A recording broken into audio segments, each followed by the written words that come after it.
अस्सलाम वालेकुम स्टूडेंट्स। आज का जो लेक्चर बेटा आपके पास है वो फर्स्ट ईयर का second chapter vectors and equilibrium का आर्टिकल है। इसका आर्टिकल हमारा है स्केलर और डॉट प्रोडक्ट। देखिए बेटा, जब हम किसी भी वेक्टर्स को मल्टीप्लाई करते हैं आपस में तो हमारे पास दो मेथड्स होते हैं जिसके ज़रिए से हम उसको मल्टीप्लाई करते हैं। एक हमारे पास है स्केलर प्रोडक्ट और दूसरा आपके पास होता है वेक्टर प्रोडक्ट। तो आज हम पढ़ेंगे स्केलर प्रोडक्ट के बारे में। जब आप एक वेक्टर को किसी भी दूसरे वेक्टर के साथ मल्टीप्लाई करें और उसका आंसर एक स्केलर क्वांटिटी आ जाए तो हम कहते हैं कि ये आपके पास क्या है, एक स्केलर प्रोडक्ट है। अब लेट्स सी फॉर एग्जांपल, आपके पास कोई भी वेक्टर ए है और वेक्टर बी है। आपने जब उसको मल्टीप्लाई किया तो आपके पास क्या आ गया, एक स्केलर क्वांटिटी आ गई, that is A B cos of theta. अब ये ए बी आपके पास क्या है, magnitude of these two vectors, and theta is angle between vectors A and vector B. अब चूंकि इस दो प्रोडक्ट के दरमियान अगर आप देखें तो एक डॉट लगा हुआ है, ठीक है। तो जब डॉट लगा होता है तो हम उसको कहते हैं कि ये कौन सी प्रोडक्ट है, डॉट प्रोडक्ट है। इसी तरह अगर आप बात देखें बेटा कि वर्डन की बात करें तो क्या होता है आपके पास, एफ डॉट डी। और टॉर्क अगर आप देखें तो टॉर्क आपके पास क्या होता है, आर क्रॉस एफ। तो देखिए आर और एफ के दरमियान यहाँ पे क्रॉस लगा हुआ है, तो इसको हम कहेंगे ये कौन सा प्रोडक्ट है, क्रॉस प्रोडक्ट आ गया है। क्योंकि एफ और डिस्प्लेसमेंट के दरमियान डॉट लगा हुआ है तो हम कहते हैं कि ये आपके पास क्या है, डॉट प्रोडक्ट है। तो इसकी एग्जांपल आपके पास है वर्क। वर्क आपके पास एक स्केलर क्वांटिटी है, हालांकि फोर्स और डिस्प्लेसमेंट दोनों एक वेक्टर क्वांटिटी है। जब आप उसको मल्टीप्लाई करते हैं तो एक स्केलर क्वांटिटी आती है। फिर आपके पास है कि पावर, और जब आप देखिए फोर्स और वेलोसिटी दोनों एक वेक्टर्स क्वांटिटी हैं, तो जब आप इन दोनों को आपस में मल्टीप्लाई करते हैं, स्केलर प्रोडक्ट लेते हैं, तो उसका आंसर क्या आता है, एक स्केलर क्वांटिटी जो कि पावर आता है। तो ये एग्जांपल है आपके पास किसकी, स्केलर प्रोडक्ट की। अब हम बात करते हैं projection of vector A on vector B की। अब देखिए फॉर एग्जांपल, आपने कोई सी भी दो वेक्टर्स चूज कर लिए हैं, वेक्टर ए आपके पास ये है और वेक्टर बी आपके पास ये है। याद रखिए बेटा कि जब आप किसी भी दो वेक्टर्स के दरमियान एंगल की बात करते हैं तो हमेशा एंगल या तो उनकी टेल कंबाइन करते हुए लेते हैं, या फिर आप हेड टू हेड अगर वेक्टर आपका मिला हुआ है हम तब उसको कंसिडर करते हैं। कभी भी आप ये नहीं कहेंगे कि वेक्टर ए और वेक्टर बी आपके पास है, आपका हेड और वेक्टर टेल की मिली हुई है, तो आप इन दोनों में वेक्टर्स के दरमियान एंगल को फाइंड आउट नहीं कर सकते। अब आपने प्रोजेक्शन देखनी है, projection of vector A on vector B. Let's say for example बेटा, आप यहाँ से एक टॉर्च के जरिए से आप इसको देख रहे हैं, टॉर्च आपने ऑन कर ली है।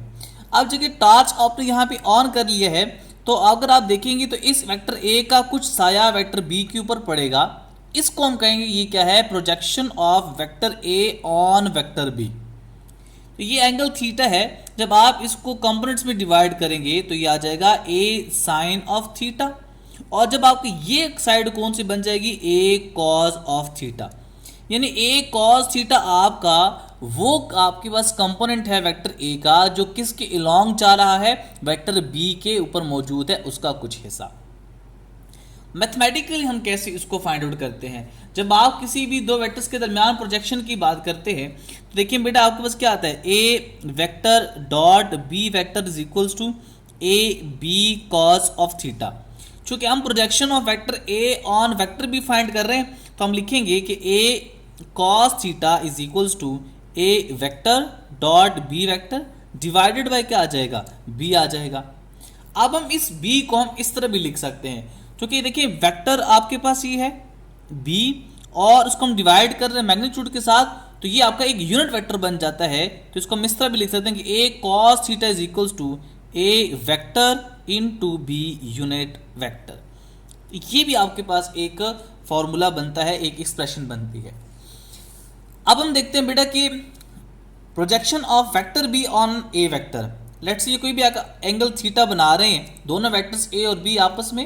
अब हम देखेंगे कि बी का कंपोनेंट ए के कंपोनेंट के लॉन्ग जा रहा है तो वो किस तरह होगा। फॉर एग्जांपल, अगर आप एक टॉर्च के जरिए से आप यहाँ से उसको देख रहे हैं तो ये टॉर्च आपने ऑन किया हुआ है। अगर आप इसको देख रहे हैं यहाँ से तो बेटा यहाँ पे कंपोनेंट्स बनाए जरा बी का, तो बेटा ये आपके पास कंपोनेंट कौन सा आएगा, ये आप लिखेंगे कि A vector dot B vector is equals to A B cos of theta. अब ये कंपोनेंट तो आपके पास बन जाता है बी साइन ऑफ थीटा, ठीक है, और ये कंपोनेंट आपके पास कौन सा बनेगा, बी कॉस ऑफ थीटा। तो जब आप यानी बी कॉस थीटा इलॉन्ग ए वेक्टर के अकॉर्डिंग जा रहा है, उसके हिस्से में आ रहा है थोड़ा बहुत, तो हम कहेंगे कि ये प्रोजेक्शन है किसकी, बी की, और किसके ऊपर है, ए वेक्टर्स के ऊपर। मैथमेटिकल जब हम इसको फाइंड आउट करेंगे तो आपने क्या फाइंड करना है, बी कॉस थीटा फाइंड करना है। तो बेटा बी कॉस थीटा को आप एज इट इज रहने दें और ए वेक्टर डॉट बी वेक्टर आपने लिख लिया और उसको आप डिवाइड कर दें किससे, मैग्नीट्यूड ऑफ ए से। तो अगर आप देखें तो बी कॉस ऑफ थीटा को मैं इस तरह लिख सकता हूं कि बी वेक्टर, और इसको मैं लिख सकता हूं कि A vector divided by A magnitude into B vector. तो अगर आप ये देखें तो ए वेक्टर और का मैग्नीट्यूड किसके बराबर होता है, यूनिट वेक्टर के, तो हम उसको लिख सकते हैं कि क्या आएगा, B vector into A unit vector. तो ये आपके पास एक्सप्रेशन है किसकी, projection of B vector on A vector, उसको अगर आपने फाइंड आउट करना है। अब हमारे पास एक एमसीक्यूज है कि एक वेक्टर के आपके पास है 4i + 3j और बी वेक्टर आपके पास है 3i + 4j। Find projection of vector B on A. आपने प्रोजेक्शन फाइंड करनी है बी के किसके ऊपर, ए के ऊपर, और ऑप्शन आपको दिए जाते हैं 12/5, 24/5, 24/7 और नन ऑफ दीज। इसमें देखिए बेटा जब आपने प्रोजेक्शन को फाइंड आउट करना है इसके लिए तो हम क्या कहेंगे, B cos theta is equals to आपके पास क्या आएगा, vector A dot vector B divided by A का मैग्नीट्यूड। तो इसको सॉल्व करें जरा तो आएगा 4i + 3j dot 3i + 4j divided by, अब देखिए ए का मैग्नीट्यूड है तो हम कैसे फाइंड करेंगे, 4 का स्क्वायर प्लस 3 का स्क्वायर रूट। मजीद इसको सिंप्लीफाई करें जरा तो ये क्या आएगा, आपके पास आएगा B cos of theta is equals to, तो 4 3s are 12 and 3 4s are 12। देखिए i dot i is equals to 1 और j आप आपस में सिमिलर क्वांटिटीज अगर आप देखें तो हम वहां पे आपका क्या आएगा, 1 आंसर आएगा। ऑपोजिट यूनिट वेक्टर का आंसर क्या आता है, 0 आता है जब आप डॉट प्रोडक्ट कंसिडर करते हैं। तो 12 प्लस ये 3 आपके पास 4 मल्टीप्लाई क्या हो जाएगा 12 डिवाइडेड बाय 4 स्क्वायर 16, 16 प्लस आपके पास 9 कितना आ जाएगा 25, उसका आंसर आपको क्या आएगा 5 आ जाएगा 24/5। तो अगर आप ऑप्शन में देखें तो 24/5 दैट इज बीटा ऑप्शन आपके पास क्या बन रही है, ठीक बनती है। अब है कैरेक्टरिस्टिक्स, स्केलर क्वांटिटी की कौन कौन सी कैरेक्टरिस्टिक खसूसियात है। सबसे पहले है डॉट प्रोडक्ट, अगर आप देखें तो कम्यूटेटिव आपके पास होगा। वो किस तरह कि अगर आप 3 को 2 से मल्टीप्लाई करें तो 6 आंसर आता है, या फिर 2 को 3 से मल्टीप्लाई करें तब भी आंसर आपके पास क्या आता है 6 आता है। तो देखिए बेटा कि जब आप किसी भी स्केलर क्वांटिटी की बात करते हैं, स्केलर प्रोडक्ट की बात करते हैं दो वेक्टर्स के दरमियान, तो वो हमेशा आपके पास क्या होगा, कम्यूटेटिव होगा, वो कम्यूटेटिव प्रॉपर्टी को शो कर सकता है। ये पहली कैरेक्टरिस्टिक्स आपके पास थी। दूसरी कैरेक्टरिस्टिक्स अगर आप देखें बेटा तो दूसरी कैरेक्टरिस्टिक्स आपके पास है कि कब आपका स्केलर प्रोडक्ट मैक्सिमम होगा। देखिए आपके पास फॉर्मूला है A vector dot B vector is equal to A B cos of theta. For example अगर थीटा 0 डिग्री हो जाए, और थीटा 0 कब होता है, जब एक वेक्टर आपके पास ये है, वेक्टर बी भी आपके पास उसी डायरेक्शन में जा रहा है, तो थीटा उनके दरमियान 0 डिग्री होता है। और ऐसे वेक्टर्स को हम नाम देते हैं कि ये कौन से हैं, parallel vectors. So when vectors are parallel the angle between them is 0 degree. तो आप देखिए पुट करें इसमें तो A dot B is equal to A B cos of 0 degree, और कॉज 0 डिग्री की वैल्यू क्या होती है 1। तो ये बेटा आपके पास आएगा A vector dot B vector is equal to A B. तो ये अगर आप देखें तो ये आपके पास क्या बन रही है, मैक्सिमम वैल्यू बन रही है कि अब दो वेक्टर्स आपस में पैरेलल हो। लेकिन अगर दो वेक्टर्स आपके पास ऐसे हो जाएं कि एंटी पैरेलल हो जाएं, एक वेक्टर ए है जो कि राइट साइड डायरेक्शन में मूव कर रहा है और वेक्टर बी है जो कि लेफ्ट साइड डायरेक्शन में मूव कर रहा है, तो दोनों आपस में अपोजिट डायरेक्शन में है, तो थीटा उनके दरमियान क्या हो जाता है 180 डिग्री। और ऐसे वेक्टर्स को हम नाम देते हैं कि कौन से वेक्टर्स हैं, एंटी पैरेलल वेक्टर्स आपके पास बन जाते हैं। तो जब आप इसमें 180 पुट करेंगे तो ये आएगा A vector dot B vector is equal to A B cos 180, और कॉज 180 की वैल्यू क्या होती है -1। तो बेटा आपके पास आएगा A vector dot B vector is equal to -ab। तो ये भी आपके पास क्या बन रही है, मैक्सिमम वैल्यू बन रही है, लेकिन नेगेटिव साइन क्या शो करता है, जस्ट डायरेक्शन को शो करता होता है। अब हम एक एमसीक्यू सॉल्व करते हैं। Which one of the following is maximum work, कि यहाँ पे कौन सी वैल्यू मैक्सिमम है वर्डन की। Option A 1000 joule, option B -100 joule, B -2000 joule and D -1500 joule. अब अगर आपकी लास्ट से देखा जाए तो आप कहेंगे सर ये जो आपका 1000 जॉल है ये ठीक ऑप्शन बन रही है, लेकिन मेरे लिहाज से अगर आप करेक्ट ऑप्शन देखें तो आपके पास क्या बनती है, -2000 जॉल आपके पास करेक्ट ऑप्शन बनती है।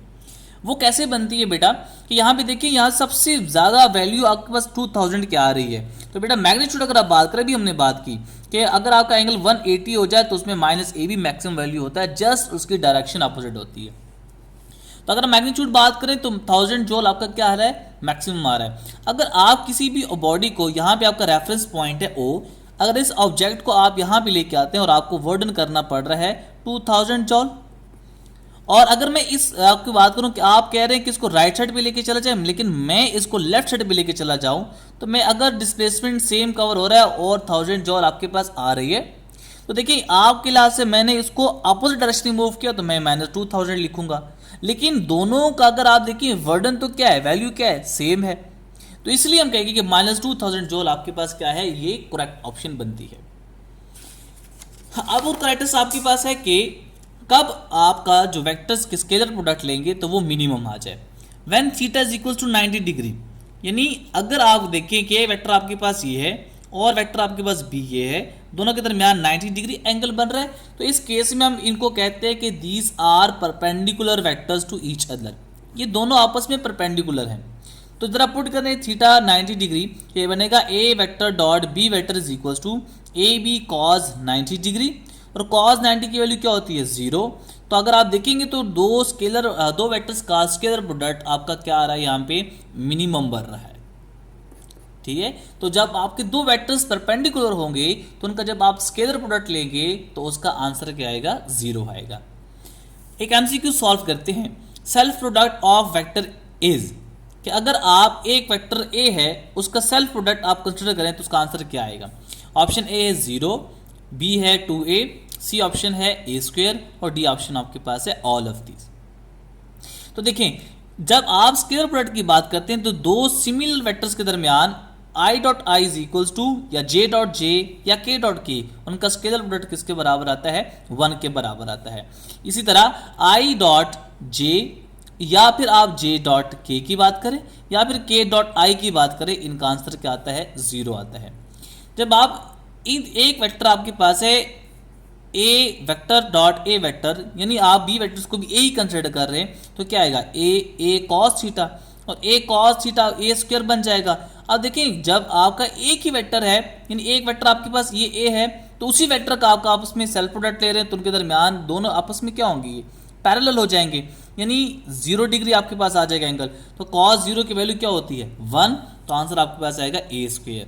So when self product of the two self scalar product of any vectors is equals to a²। अब देखिए ये बड़ा इंपॉर्टेंट एमसीक्यूज है। ए वेक्टर आपके पास है 5i-4j और बी वेक्टर है 4i-5j। अब आपको कहता है कि इन दोनों वेक्टर्स के दरमियान एंगल कितना है, कुछ भी और नहीं गिवन है, दो वेक्टर्स आपको गिवन है।